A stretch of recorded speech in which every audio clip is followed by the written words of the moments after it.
emotions, and it is the worst day of their life generally. So if somebody has something like this happen, which I guess when we talk about this, we're talking about there's biohazards there in these situations. If it's a crime, a home invasion, if you had to shoot the intruder, if there's a suicide, if, somebody passes away in your home, any of those kinds of things. What is their normal process? How do they get started in cleaning that stuff up? So most of the time, people will just go on Google and search for a crime scene trauma cleanup company. Okay. And then it just kind of goes from there. And, hopefully they come across, us. Mm-hmm. And then, the call comes in. Whoever's on the phones takes the call, takes the information down. There's some kind of assessment that's done over the phone.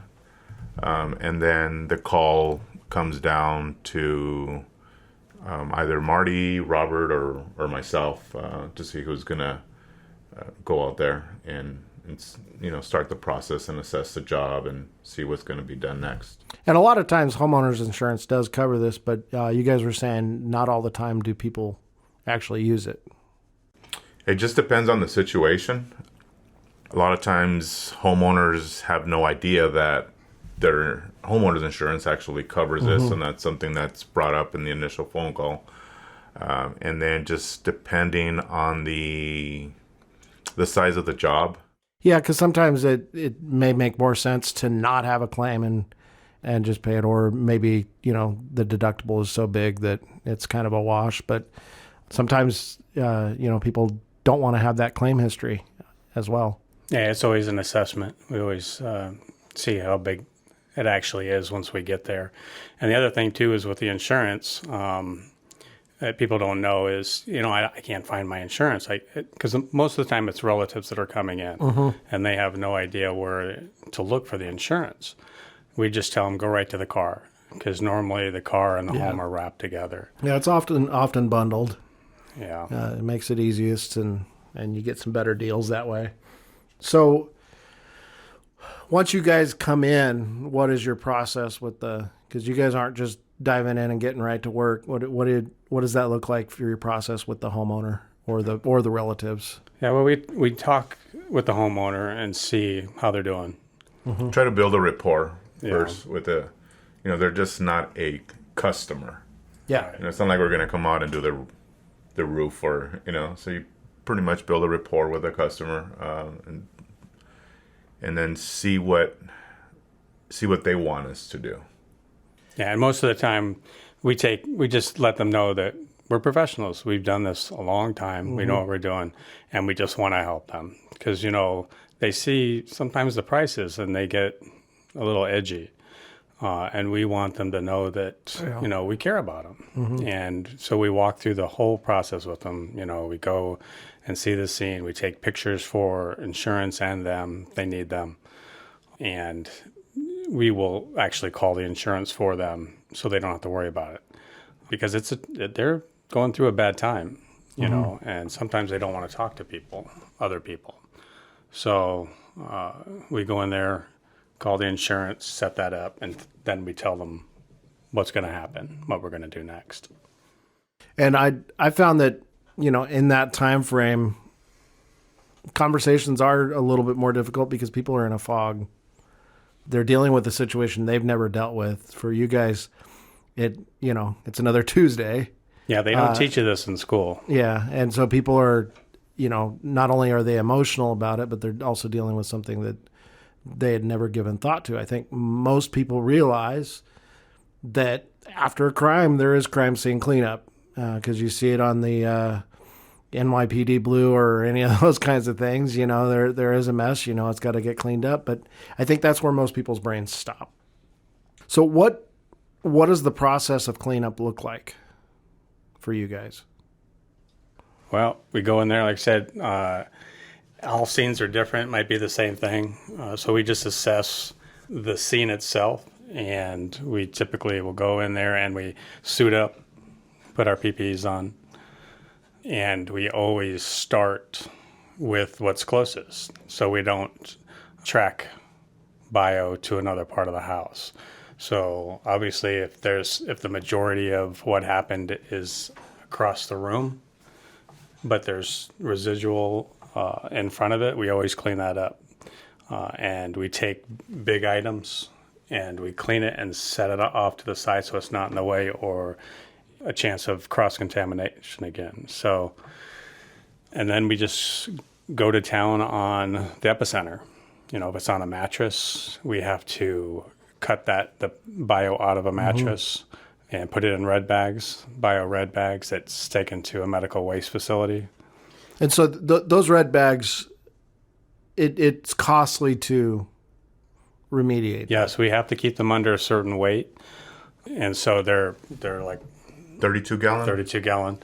And so we have to fit whatever we can into 32 gallon. And there's a weight boxes. There's a weight limit also. So you're cutting it up and getting it smaller, and each red bag will cost the consumer. Right. Okay. We just had a job, suicide in a rental home. And the relative, the father, you know, he's like, why can't you just take the mattress away? Because it was on the mattress. And we said, you know, we can't do that. You called us, state law prohibited us to do that. So we had to cut this enormous 24-inch foam mattress to pieces, basically, and put it in red bags, you know, so it could be taken away safely. Because you can't just pick that up and throw it in a landfill. Right. Can't just take it to the dump. And then, so you guys will try and clean what you can clean. We will clean everything. There is no try for us. But I mean, for what states? So you're not going to, if you can clean the floorboards, you're not going to rip out the floorboards. Right. Yeah. That is correct. Yeah. Generally speaking, though, if there's a lot of blood on a floorboard or a baseboard, it's coming up. We have to check it no matter what, because blood will turn into decomp. And, you know, if they're going to sell the home later down the road, we need to make sure there's nothing underneath there. So we cover all the bases. You know, if it goes into the wall or if it's close to the wall, even if it's on a tile floor with grout, you know, it looks like it's just on the grout. But sometimes if there's just a little tiny pinhole, you'll have 6 feet of bio underneath the tile. And so if we even have any kind of hint that there's going to be bio underneath, we always have to cut up some, you know, or break up tile just to see what's underneath there. And so what are some of the biggest things that you've had to cut up and take out? Exterior walls. Footers. Yeah, it's usually footers. A drywall, we start with the drywall, take the baseboards off, look what's underneath there. If there's bio there, then we cut out a section of drywall. We don't take the whole drywall. We're not there to destroy anything. We're just there to take out the bio. So if it goes into the drywall, then it's probably under the footer behind the wall. But we've had to take out complete walls. So it's kind of like we kind of like, I guess we call it chasing it. You know, we start where the main epicenter is at. You may break a few tiles just to see, and then it just, and we also have indicator that we spray, and you know, you can see it come up from the ground between a lot of these houses now have that laminate flooring. Okay. And and I guess that's the difference between us doing it and just the customer doing and coming in and wiping it up, because we look beyond that surface cleaning. We're like, okay, there's gaps. As tight as that floor may sit, there's still a gap in there, and if fluid sat there for X amount of days, it's going to seep in there. So we start with the small section, and then we just work our way out till we have a foot or two where it's clean. There's no more bio around that. That's typically what we do, and we try to keep it as neat as possible. You know, Marty's very adamant about keeping it square, or just, you know, I mean, again, we're not there to destroy people's homes. We're there to do a job and clean it up as thoroughly as possible. And we cut out footers. We'll put in a piece of wood just to sustain the wall if it's a supporting wall. And then you mentioned that you've even had to cut up like hot tubs. I was going to say, when you said the biggest thing, a hot tub is either a 6 or 8 person hot tub. We've done several hot tubs. But I think the last one we did, we had to cut and dismantle the entire hot tub. And that was covered under insurance. That's another thing that, I wasn't privy to. And so I started doing this job that the hot tub was covered under insurance. It goes beyond just being big, though. We've done, apartments where they were under construction and, a guy died and bled out. His heart pretty much exploded. His aorta burst. Okay. And so, he bled on the third floor, went down to the second floor. We've even had a few suicides like that. And up on the third or fourth floor, and it just bleeds down every floor. So we have to go every floor on each floor and knock on doors and say, so just because you see a little blood somewhere, or, it looks like Armando had said, that why are you taking that apart? Because we have to chase it. We have to go find it all. And I'm sure the future homeowners down the line that buy the home in the future are pretty grateful that that kind of diligence is taking place, because it's not just what you can see. Sometimes it's there in things that you can't see. Hey everyone, this is Kenny Klaus with Klaus Team Real Estate Solutions. We know there's a lot of confusion in today's market, whether it's billboards, TV, radio, mail. Everyone's trying to get your attention. They offer one lane, where at the Klaus Team, we have over 20 different programs. We can help you navigate through to find out what's best for you. And remember, we work for you, they work for themselves. We're here to represent you and make sure you have the best experience possible. Visit us at klausteam.com/call-us-first. Do homeowners ever try and do this themselves? Yes. And it's very traumatic. I mean, the scenes, usually it's their loved one, and they think it's something we should be doing personally, until they start to try to do it. And then they go, we can't do this. After they went and bought all the cleaning stuff, they just, it's too emotional. So yeah, because it's not a mess. It's not a what, it's a who at that point still. Yeah. And yeah, it's difficult to... Yeah, because everything they're seeing was their loved one. So it's a flood of emotions. Yeah, it's not like somebody cut their finger and they just, happen to bleed out, and, they can get a couple paper towels. And, there's, with suicides, I mean, I've picked up some pretty gnarly stuff. I've brain matter. The first time I did a suicide, I think you came and helped me, and I was picking some stuff up, and I had no idea what it was. Just clean it up, and I asked Marty, and he's like, well, it's part of his brain. And and people don't want to have that with them. They don't want to when it's your loved one. It's, yes, there is a cost to it, but what is the homeowner going to do with the bio material? They're not going to know the proper approach to take, and that could cause problems for sanitation workers too. When they're dealing with stuff that they shouldn't be dealing with. Yeah, we had one out in the middle of the desert, a suicide, and it was an unattended death too. He was kind of a recluse, and he'd been out there for several months, and the family came in from out of state, and they started cleaning this room, and it was a big room. It's like 18 by 18, 18 by 20. And it was, everything was contaminated. It even had gone outside the house, through the walls leading up. And they came in there and started to clean the entire scene themselves, and took out the carpet, mattress, the whole 9 yards. They took it all out until they got to the floor, the wood floor. And it was a mobile home. Okay. Sitting up on stilts. And that's when they stopped, and they go, I think this is beyond us. And so that's when they called us. We went in there and worked that whole thing, because it's a process, especially unattended death. That odor goes through the whole home. So once we get all the bio out, you still have the lingering effects. So we have to go in there, clean the air ducts, wash the walls, Yeah, and it's unfortunate that they had to go through that additional trauma themselves trying to clean that up, because it is, I think people need to understand, it is more emotional than you probably think it is. So you guys also deal with hoarders as well.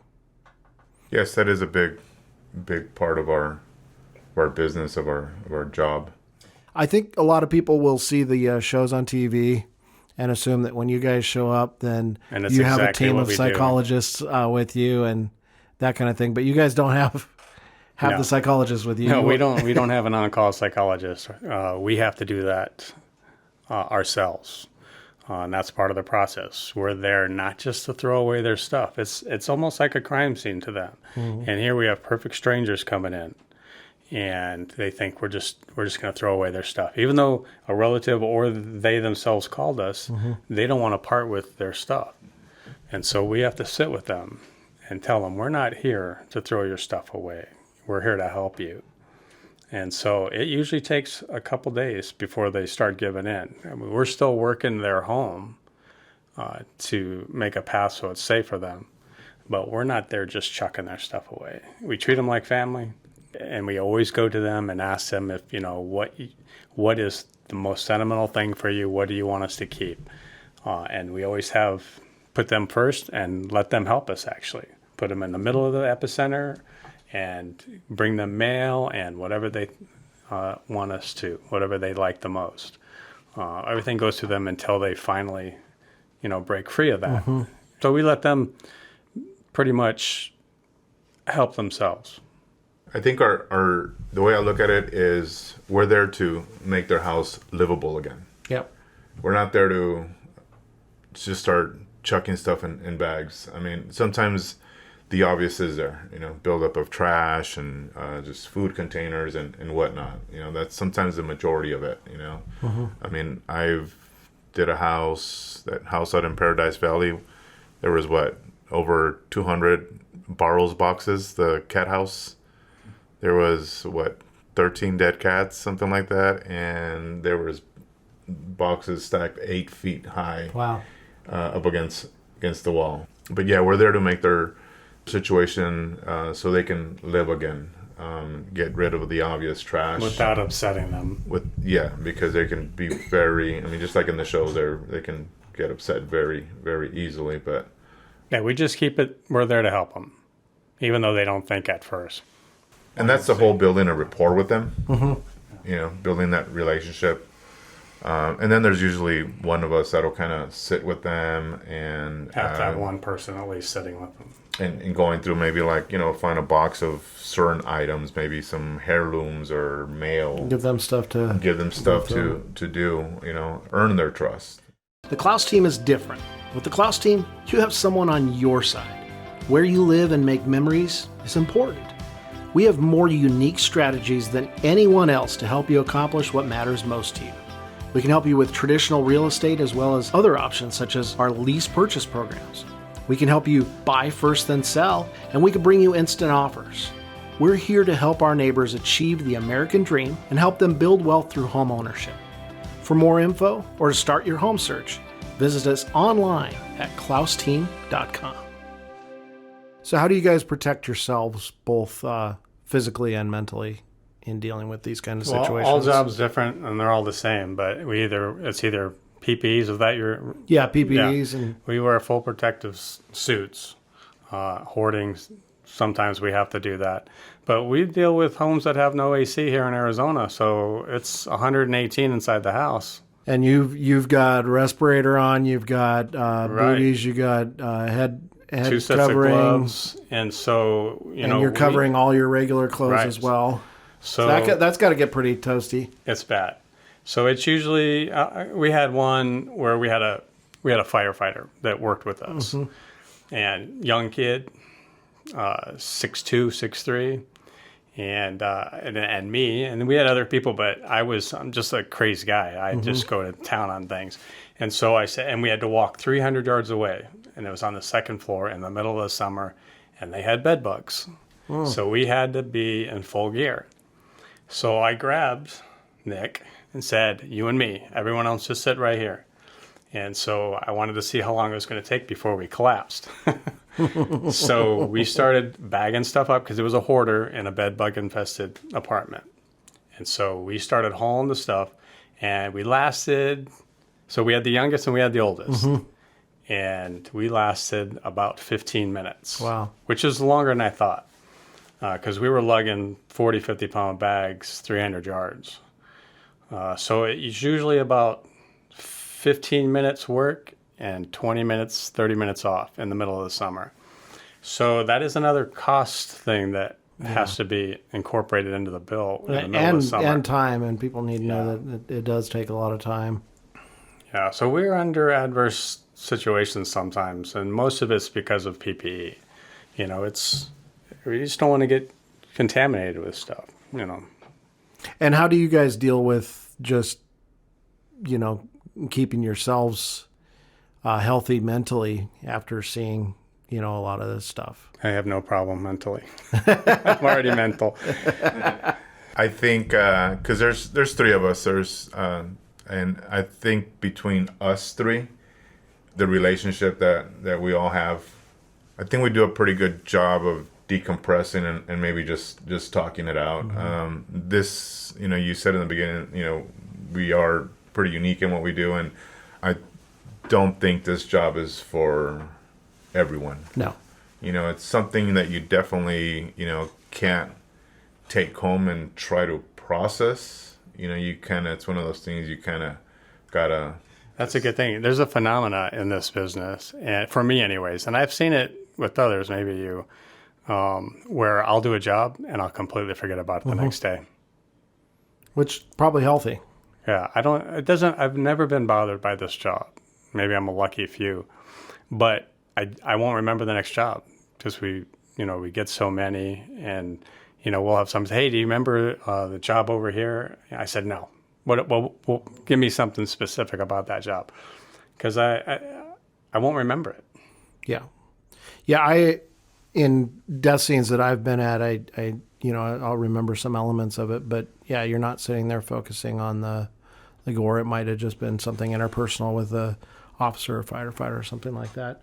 So one of the things that we've brought up many times is suicide.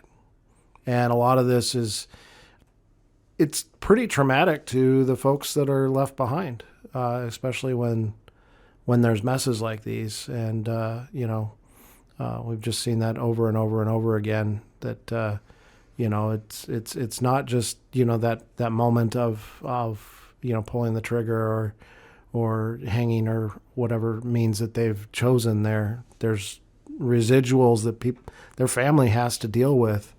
And I think people do need to be aware of that. But it is easy to find somebody to talk to. It's, you used to have to know, Google a pretty long number, but now if you just pick up your cell phone and dial 988, you get contact. You're right there with the National Suicide Hotline. You can talk to somebody, talk through things, and find some resources for people to help you. So if you're dealing with anything like that, please reach out. But thank you so much, guys. If somebody is dealing with the worst day of their life and they need to talk to you guys about cleaning things up, what's the best way to get a hold of you? Well, they can go on Google and search Joe's AZ Bio, and I'm sure there's numbers that'll pop up in there, and they can reach out. I think also via email, and I think the response time is probably within the hour. Yeah, and there's actually real-time chat on there on the website, so they can it'll go right to Joe, and they can call, they can leave an email, or they can live time chat with what's going on. And there's also tons of information on the website. If somebody just for whatever reason they're interested in seeing what it is that we do, it's also available. All right. Well, thank you guys so much. Appreciate you coming by and spending the time with us. I appreciate you letting us be here. Thanks, Scott. Thanks for spending time with us this week at State 48 Homeowner, the ins and outs of owning an Arizona home. You can connect with us for more information, submit topics you'd like us to further discuss. You can see relevant videos, give us feedback, answer your real estate questions, and more at state48homeowner.com.